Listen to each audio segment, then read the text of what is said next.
Opération de collecte et de distribution gratuite de fournitures scolaires aux écoliers des 10 villages membres de l'association Carta Initiative pour le développement, dénommée Opération Fournisco. C'est la localité de Séroumé dans la commune rurale de Dindenko qui vient d'abriter les travaux de la deuxième édition. Sur place à Kita, nous retrouvons notre correspondant Djigya Mohamed Fabrice. Des interventions qui ont émaillé cette deuxième édition de l'opération Fournisco de l'association Cartaï de France-Mali ici à Séroumé. On retient que l'association a pour but essentiel l'éducation et la formation de ses ressortissants en France en organisant régulièrement des récompenses pour les diplômés. Malgré la Covid-19 et le reconfinement en France, l'association a décidé de poursuivre ses efforts de développement au pays natal de ses ressortissants. Voilà pourquoi, pour la deuxième fois consécutive, elle a collecté et acheté plus de 13 000 cahiers, 9 000 stylos et 6 000 crayons au profit de 3 112 écoliers des villages de Carta Initiative pour le développement.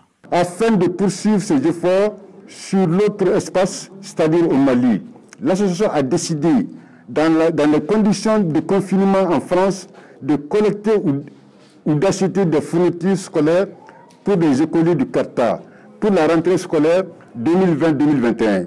Cette opération se justifie par le manque de moyens des parents qui ne peuvent pas acheter les fournitures de leurs enfants. Ceci handicape lourdement la scolarité des enfants. Qui parle le développement, parle là également l'éducation, qui parle également la santé.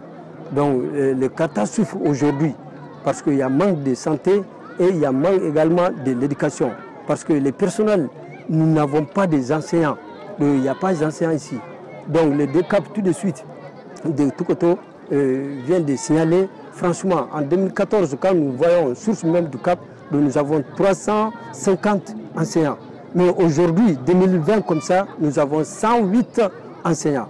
Cette deuxième édition de l'opération Fournisco de Carta ID a été aussi marquée par des rencontres séparées des directeurs d'école, des acteurs de la santé et des membres de Carta ID Mali. La synthèse de ces différents travaux en plénière a dégagé des recommandations et de nouveaux horizons dans plusieurs secteurs sur lesquels Carta ID France se penchera désormais pour le développement inclusif de la localité. C'est un message de remerciement d'abord à l'endroit des initiateurs et ensuite un message à l'endroit des parents d'élèves. Parce que si vous voyez qu'il y a eu tout ce don-là, c'est pour encourager l'éducation.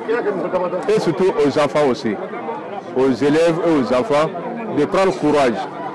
Ça veut dire que ça montre l'importance que nos parents accordent à l'éducation. Donc c'est un message d'encouragement et surtout de remerciement que je lance à l'endroit de nos parents qui sont à l'extérieur, qui sont à l'origine de cette initiative.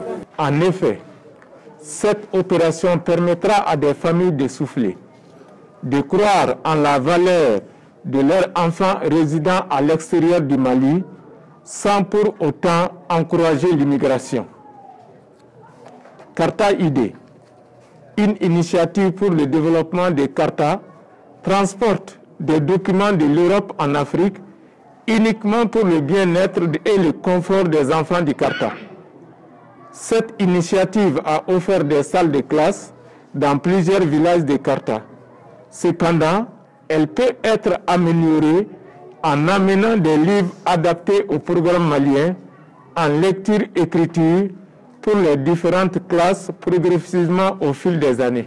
Les responsables de l'association Carta ID France et ses partenaires entendent tout mettre en œuvre pour relever les défis qui s'imposent dans les domaines de la santé, la gouvernance locale, l'environnement, l'accès à l'eau potable, l'électricité et le désenclavement dans l'espace Carta ID Mali.